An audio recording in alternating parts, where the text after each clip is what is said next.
Are you a parent navigating the complexities of co-parenting, family court, or even domestic violence? If you are looking for ways to help protect your children and build a strong and supportive community around you, then look no further. Gray Minds Think Alike is your go-to resource for everything related to the complexities of family life. Join us as we dive into thoughtful conversations with experts and explore practical tips and strategies for tackling the challenges of parenthood in the throes of adversity so that no parent feels alone and every child's safety is protected.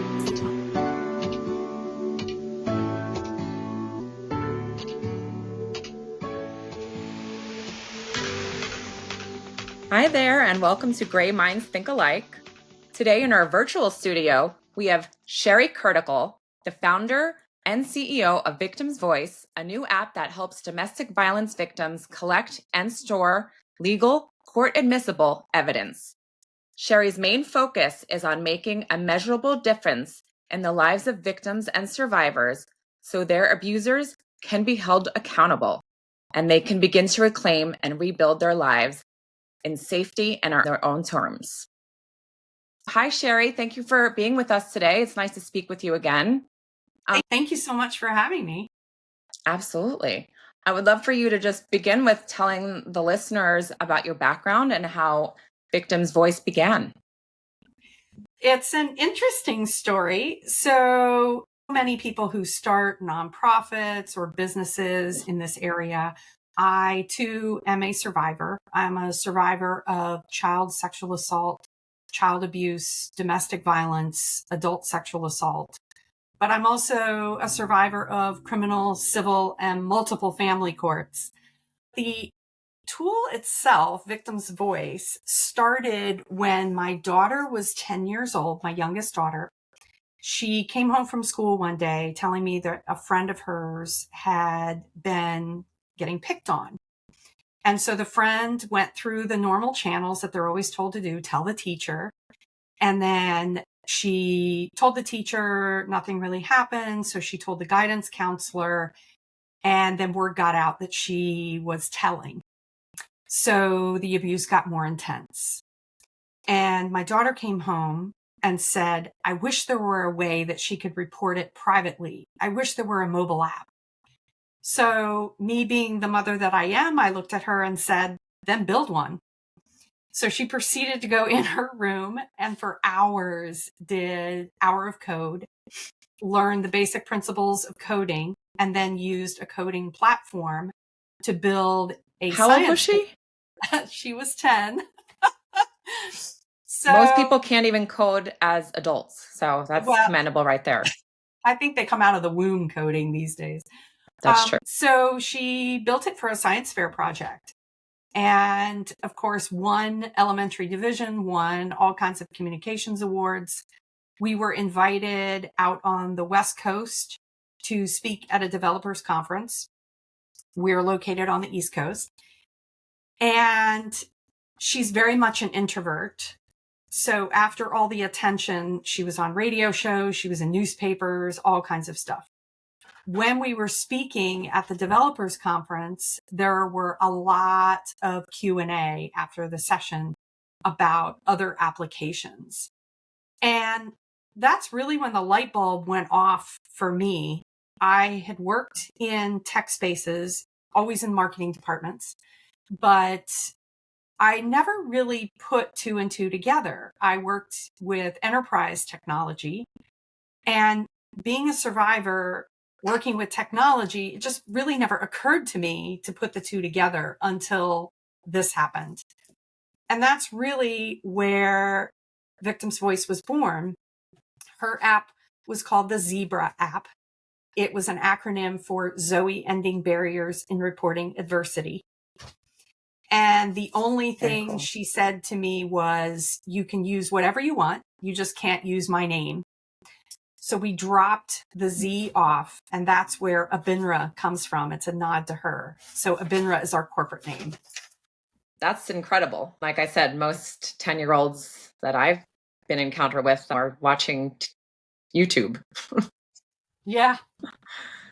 So that's great. I'm just curious, how old is she today? She's 19. She's a freshman in college. Oh, wow. What is she majoring in? Fine art, Okay. not technology. Not technology. That it did have a major impact on how she relates to people and relationships. She had another situation in middle school come up where there was a girl who was very abusive in a friend relationship and started going through that classic wheel of abuse. And when she saw that wheel on my desk and she's looking at it, she says to me, "Oh my God, this is exactly what she's doing to me," and ended the relationship immediately. So being involved in this has definitely had an impact in how she looks at relationships and how she deals with things like that. That's great because she learned life skills. And I hope she got an A. Yes, absolutely. Okay, so this is all fascinating to me. I've always been in technology. I do digital marketing. Um, who exactly is the demographic of Victim's Voice? Who should use it? And we'll go from there.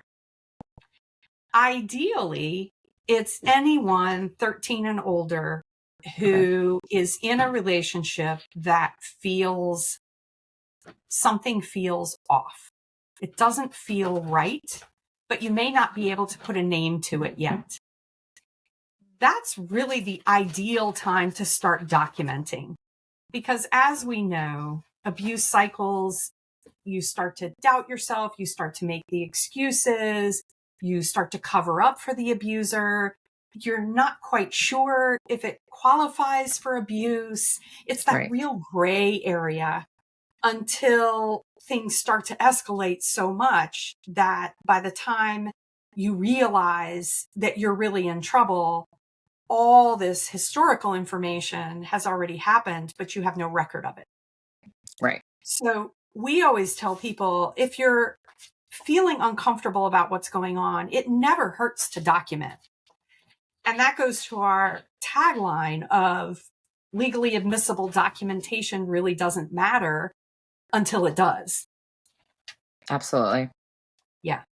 I wrote down everything. I documented everything. And when I look back on it, some of them just seem like silly comments. But when you, like you said, look at the grand scheme of them all, you really see a pattern of an escalation. Maybe someone being 5 minutes late one day didn't seem like much, but when you see the pattern built off, all the evidence, it really does. And we see this particularly when people are trying to get their first protective order. Right. Oftentimes, that one single incident out of context doesn't rise to the level of getting a permanent restraining order. So you'll get the initial because they give you the benefit of the doubt, right? They give you that protective order until you have that hearing. But then when you have the hearing, then your abuser has the opportunity to come and speak up as well. And so that one incident may seem silly in the eyes of others out of context. But if you have all the recorded context of everything that's happened that's led up to that one incident, then it makes sense. Then Exactly. You see where the real danger is. Yeah. Okay. How does it work? So what are the steps involved? Actually, okay, you download it or you get an activation code. What does one do from there? So there's nothing to download. We call it an app, but it's not actually an app like you would think of one. If you download something, there is a financial trail, right? Even Very if true. it's a free app, there's Right. a financial trail that says, "Oh, you've downloaded this free app." So we have nothing to download. The other reason is because not everyone has access to a smart device, or their smart devices are being tracked.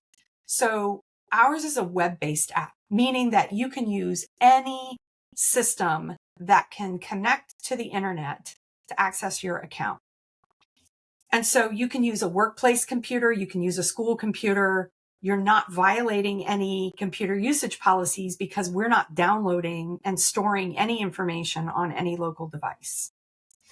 So someone can gain an annual subscription either by purchasing their own, or they can go to any of our partner members and get one for free. And if they go to a partner member listed on our website, those partner members are obligated to give away a license for free. That license then opens up the ability to document all of your evidence. So it walks you through a series of pre-vetted guided questions. Okay. I say pre-vetted because we have run them through the gamut of prosecutors and judges and law enforcement, victim advocates, social workers, you name it, they've reviewed it and given their feedback to make sure that the questions are worded in such a way that someone who English is not their first native language, they may be highly uneducated, they may have some developmental disabilities, they can still understand the question being asked. If they have sight issues, the screen readers can read it, so it's ADA compliant, and they can answer the questions. We Perfect. allow for image uploads and document uploads. And our biggest complaint by far is you don't allow me to upload audio or video. No, we don't. So no audio, no video. No. Okay. What is the reason for that? Just so I know. So we're located in Pennsylvania. We're Okay. a one-party consent state. So as long as you're part of the conversation, it's legal to record someone. Our neighboring state, which happens to be about 10 minutes down the road from me, which is Pennsylvania, is an all-party consent state. And many states in the US are all-party consent states. Pennsylvania, it is a felony offense to record without expressed consent of every incident where you're recording. I don't know any abusers who are going to give expressed consent. So you would have to say, I am recording, I am filming. And that can be dangerous. So what we advise people is if you have a recording that has been legally obtained, then you can document that you have that recording and where that recording is stored. So that links where that information is to everything else that you're already documenting. Okay. Yeah. Now, what exactly are they documenting? Are they just keeping notes of what incidents, or what are they looking for? I, like everyone else, documented everything that was happening to me. Unfortunately, most of the time when you're in the thick of it, you're documenting from an emotional perspective. And you're not stopping to think, and you probably don't know all the laws involved. So you're not thinking, oh, I should document this or I should document that. So if someone puts their hands around your neck and cuts off your blood flow or your oxygen flow, and maybe you pass out and you come to, you may not think to document that you have been a recipient of non-fatal strangulation attempt or non-fatal strangulation. So if an abuser comes in and kicks the dog on his way to slapping you around, and I use he just in a general sense, I'm not singling anyone out, but if an abuser comes in and kicks the dog on the way to knocking you around, you're not going to think to document that the dog was abused as well. If you're thrown down the stairs and you have to go to the doctor because you banged your head up really bad, you may go to the doctor and tell the doctor that you slipped and fell in the bathtub because you're fearful of what may happen if you disclose to the doctor. But if you document in the app what happened and you told the doctor this because you were fearful, now if it ever gets into a hearing situation or a disclosure situation, now when you go to the doctor and the doctor records slip and fell in the bathtub, but you're saying, oh, he pushed me down the stairs, there's a discrepancy. And that's pretty much going to get thrown out. But now you have the description documented that this is why I told the doctor what I told them. And this is why I'm disclosing what happened now in this hearing situation. Gotcha. So we're helping them document things like weapons. Most people think of weapons as guns or knives. They don't think that a hairbrush can be a weapon. So we guide them through the questions of information that need to be captured. And then if they're also uploading images of a broken glass table, but there's no pictures of any bruises or anything like that, they can show that there was a violent scene. We're geolocating, date and time stamping every entry so that each incident that happens, they're documenting all these incidences. And then we can also gather the metadata or that technical information from the device that they're recording it on, as well as the geolocation, date and timestamp. So we can verify the timelines and they are where they say they are. Wow, that's powerful. So images are okay, just no Images audio or video.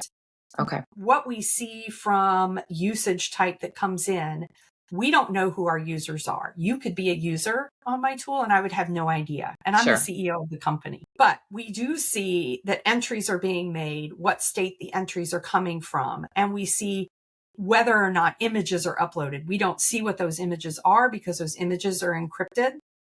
But we see the type of files going in. Was it a PDF? Was it a document? Was it an image file? And I can tell you that there are huge amounts of images being uploaded. That's most of the bulk of our server space is images. Right. Yeah. They say a picture says 1,000 words, and that is definitely true. It's definitely proof. Right. Yeah. So how do you keep, if people are coming from different states, how do you keep track of what laws apply for each state? That was the $20,000 question, right? When we built this, we had to go through all of the state laws, all of the federal laws, all of the regulations, even for data storage, data compliance, privacy, chain of custody laws, you name it, we went through it. And that's primarily what took me 3 years of building up until we actually launched even the first version of our app. When was that launched? June of 2019. 19. Yeah. So it's been now almost 5 years? Yeah, we formed the company in 2018. So we celebrated our 6-year anniversary back in June and we're coming around on year 7. So, oh, wow. It's great. Okay, so you have factored in each state laws. What are the rules of evidence as it applies and what is admissible? We said images, notes. Are people just keeping a journal? Does the app itself or the program feature like a notebook where they can just type in different things? Like I said, it walks them through a series of questions. So in the beginning, yes, they can journal because it's important to see their emotional state. It's important to get their side of the story. But then we walk them through things like, what type of incident was this? Was it a sexual, physical, emotional? Was religion involved? Were there multiple perpetrators, multiple victims, all kinds of questions? And then for each question, then we give them the opportunity to explain in detail in their own words. So we're getting the quantitative and qualitative information. Okay, so after a user documents and reports incidents, fills out questions, where does the info go exactly? It is stored in our own private servers that are isolated from anything else. So the URL that the app resides on is not a BINRA. It's not victim's voice. It's something very nondescript. We partner with other organizations, but we do not partner from a technology perspective where anyone else's system plugs into ours because that creates a weak spot. So any kind of technology partnerships are referral based because we cannot have those connections. Then we can't control the security. All of the information is encrypted. As this information comes in, it's encrypted and stored. It is not stored in one central location. And we even went as far as the code that our systems are built in, the code itself is encrypted. So even though we're in cloud servers and everybody uses some type of server, whether it's AWS or Azure or whatever, there are instances where executives, top level people in those companies who have access to server space can be abusers. So we even thought from that perspective of what if the cloud service that we use, there's someone really high up that wants to gain access to our system. And that's why we have everything decentralized. We have everything totally encrypted to ensure the safety and security, and then monitoring all the time. Because we have to be able to certify, and we do certify to the courts, chain of custody of all that data. We have to be able to back that up from a technology perspective to say that we can show when this information, the device that it came in on, how it came through our servers, and that has not been tampered with in any way, shape, or form at all through the duration of its life cycle. That makes sense. Now, who is actually monitoring this? Where is this information going to? What type of people? Everything's in-house. Like, yep. So they're in-house. And a lot of that is proprietary information that we just don't disclose. Okay. What are their backgrounds? Are they lawyers? We have lawyers. We have IT security people. We have had former government officials that data analysis, data forensics, all of that go through the systems, making sure that everything is tightened down. Our security advisor is also overseas. So even things like GDPR and ISO compliance. So all of that is covered. Yes. Gotcha. And then do you guys report to the police or authorities from there, or how does that work? No. So first of all, we don't know who our users are. And we do that intentionally because what happens if we get subpoenaed?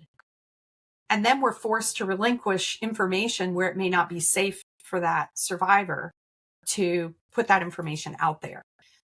Also, FIPSA rules are very clear. If an organization receives VOCA funds, which we don't, but a lot of our partner members do, then the FIPSA rules state that any survivor information that's being released must be released to a specific person for a specific reason with the survivor's expressed consent for a reasonable amount of time. So our system only allows a report and the files to be generated if the user themselves goes into the system and designates what we call a records recipient. So in essence, the survivor is going in, the user is going in and saying, I want these records to go to this individual. And then that individual would set up a Lite account, which is free, on our system, Victim's Voice. And that Lite account gets linked to their account so that they can access the report and the files. Okay. Yep. Got it. So it's very elaborate. So that's great. Yeah. Think of everything. Now, what happens if an abuser has access to the victim's phone or computer? So let's say because we're not downloading anything, right? First of all, they would have to know the URL to even access the app. So let's say that they do know the URL. And let's say that it's not on a browser history. No, they can clear the browser history. So let's say that they do find the URL. And let's say that they do know what the username and password is. All of our information is a one-way door, meaning that once the information goes in, no one can access that information again. No one can see it. If the abuser got in, the abuser would have to have a safe word in order to access the ability to generate a records recipient. So they couldn't go in and assign themselves as a records recipient to get a copy of the report. Yeah. We also built in safety. So what if the user needs to get in touch with us? They're having a technical issue. They need a safe word to go into their InMail system.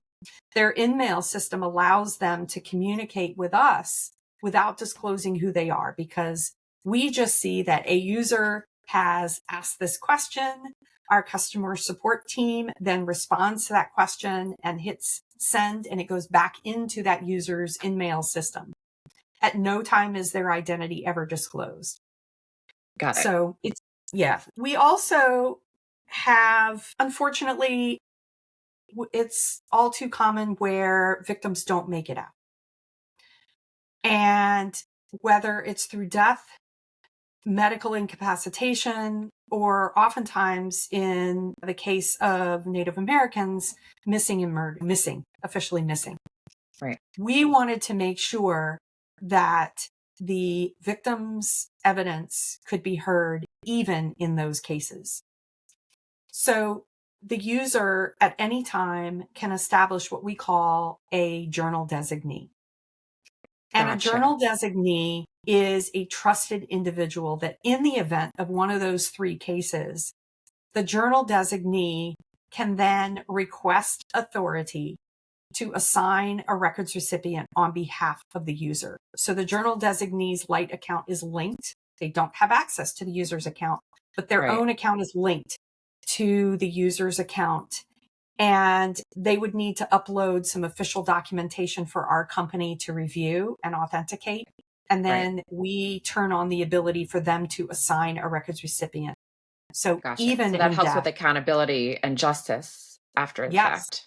yes. So if a victim is murdered, then, and they've assigned a journal designee, then, or even missing, that journal designee can assign a records recipient, and all of that victim's evidence that's been documented can report, and all their files can be generated.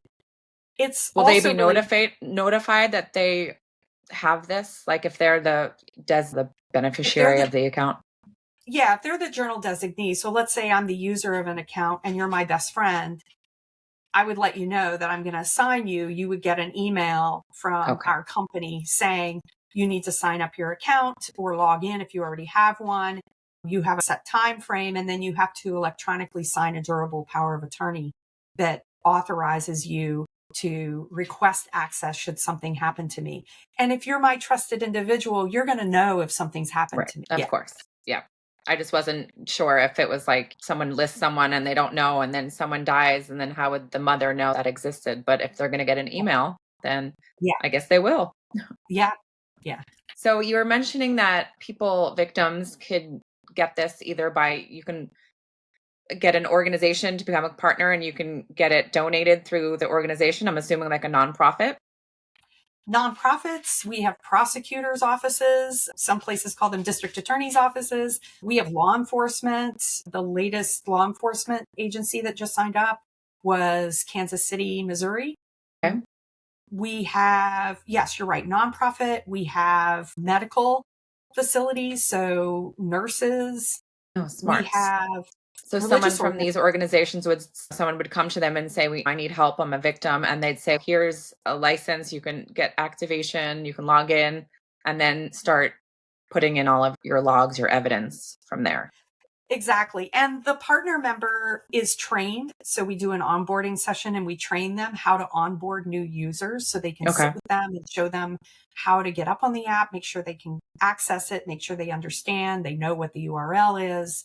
And we give them all kinds of marketing collateral and give them opportunities for nonprofits to even fundraise to get licenses themselves for free.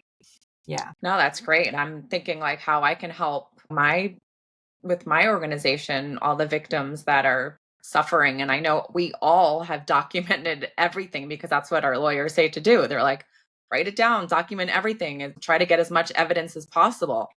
But it's hard sometimes, especially when time goes by and you forget details and the little things that if you had that app that you can probably just fill in as you go and it's fresh and you have all of that documented in real time.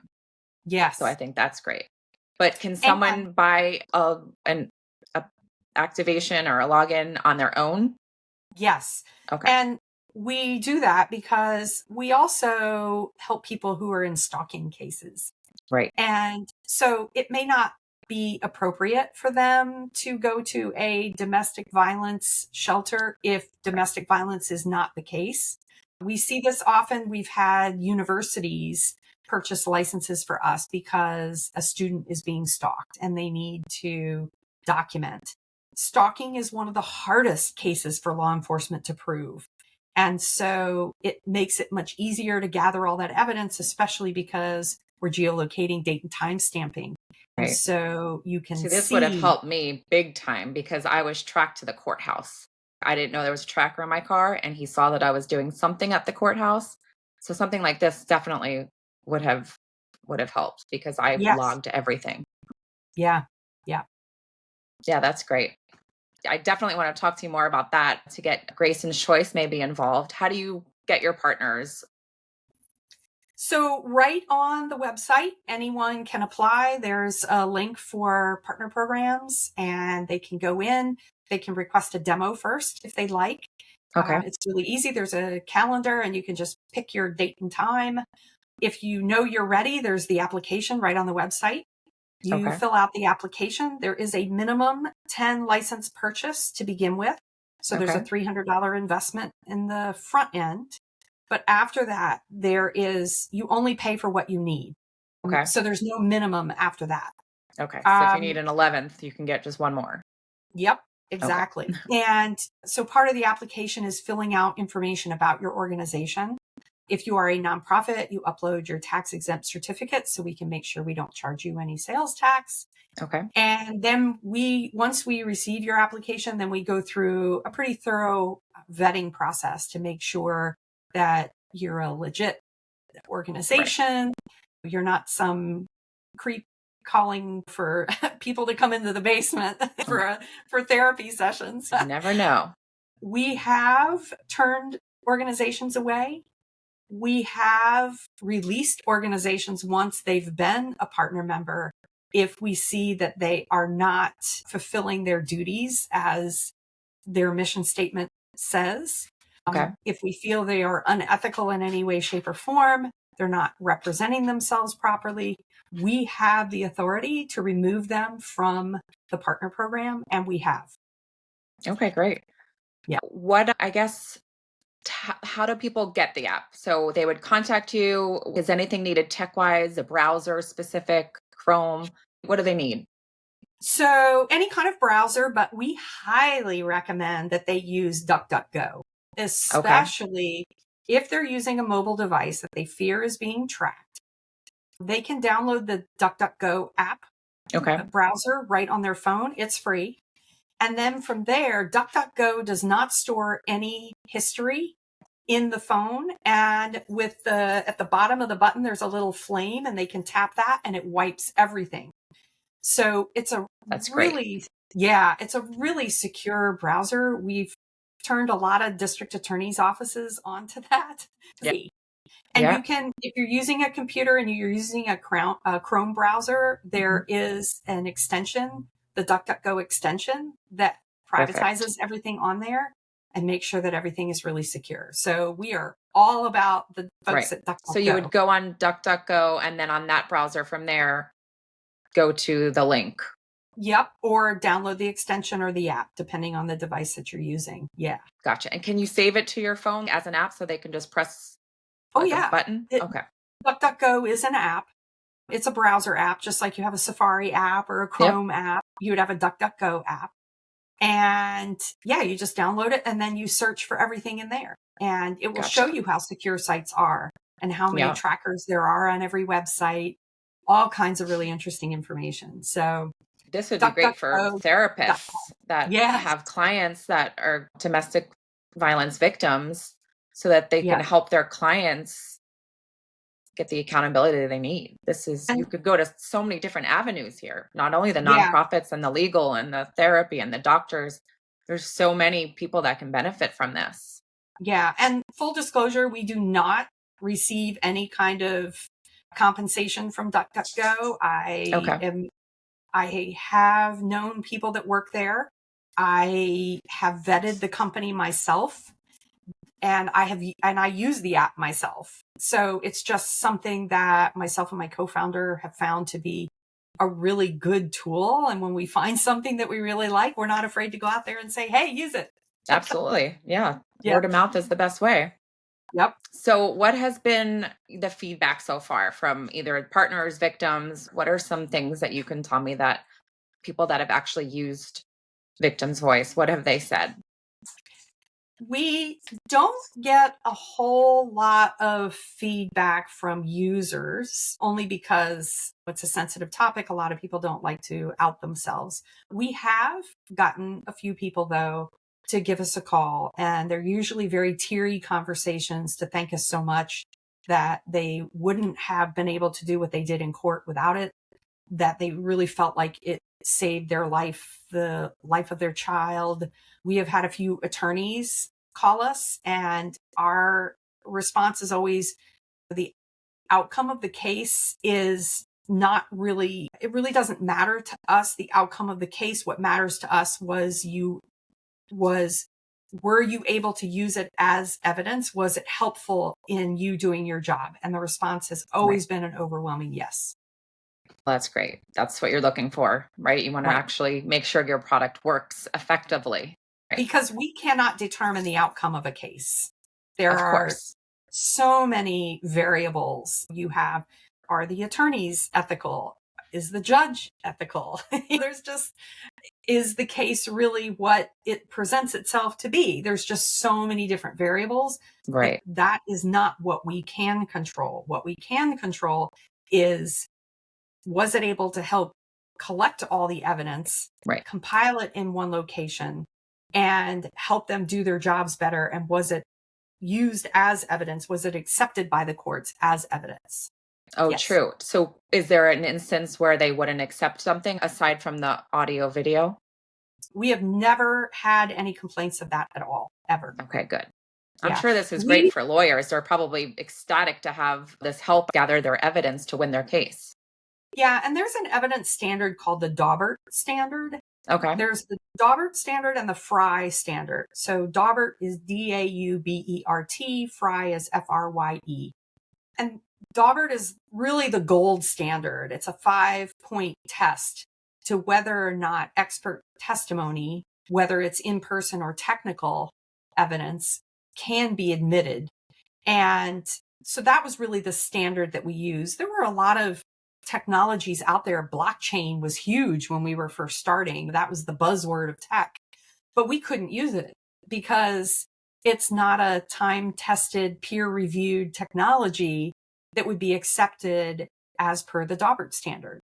So we had to use standards that both were secure enough, but also met that standard of evidence. So yeah, it was really, really tricky at first. I bet, but it's a learning curve. I'm sure you're evolving too, like each year. Yeah. You're learning what to do, what not to do, and improving the software, the program. Yep. So what is next? Yeah. So we do, it seems like we're on the every 2-year cycle that we do more updates. And we have some exciting updates coming up in the next 2 years. So we've been testing some and we're still in the development phase of others. But can you share any? 2025, one of the things that we'll be rolling out very soon for our partner members is the ability to create a promotional code that they would choose, they would make up, and then they would be able to give away a license for free for 30 days. Thus pre-vetting the user. And then after 30 days, if the user still wants to continue to use the tool, then they can either purchase a license on their own, or they can come back to the organization and say, I need an extension for a year, in which case then the organization could give them a license that they've paid for. Got it. Yeah. How long is a license good for in general if someone bought it or was given? It's good for a year. 1 year. So a user has a year once they've activated it. And we do not do automatic renewals. Okay. We don't ask someone to put in a credit card and keep it on file. Okay. The partner members can when they're purchasing bulk licenses, but an individual, we do not do that. That financial trail may set off what does it come up as on their credit card statement? Abinra Incorporated. And if you Googled that, does it say anything about any of that? About Victim's Voice? It says we've developed Victim's Voice and Seek and Speak and all kinds of tools, but the URL that's being used is not related to any of those. Gotcha. Yeah. That's perfect. Yep. And most people, when they hear Abinra, My Right. husband says it sounds like a pharmaceutical drug. Ask your attorney if Abinra is right for you. It actually really does. And maybe it is a drug because you're actually saving lives. Yep. That's great. I can't wait to see what else you have in store and what's coming after that. Technology is always evolving. So, especially in this genre, I'm sure it's only going to grow from here. Yeah. Yeah. And I can't wait for our listeners at Gray Minds to hear about this because I'm not sure I know anyone that has used it. And I think so many people that have reached out to me could really benefit from this because like I said, we all keep logs of evidence. That is the number one thing that lawyers suggest for victims of domestic violence, but specifically coercive control, which is a very insidious type of domestic violence and super hard to prove. So Yes. this will help make it a little easier. Yeah, definitely. Thank you so much. Is there anything else you want to share or should we just wait? I would say keep your eye on our social media. All of our Okay. social media platforms are at Victims Voice app Okay. because we have some exciting things coming out around the holidays Okay. that will benefit our partner members and people who need access to the app. Okay, great. We'll put all of that in our show notes so that people have the links and know where to go. Excellent. Thank you so much All right. for Well, having thank me. you so much, Sheri. I really appreciate you telling us all about the app and what you guys do. And I really look forward to learning more. Thank you. All right. I'll talk to you soon. Bye. Bye. If there's someone that you want to hear from on this podcast, please feel free to send me an email.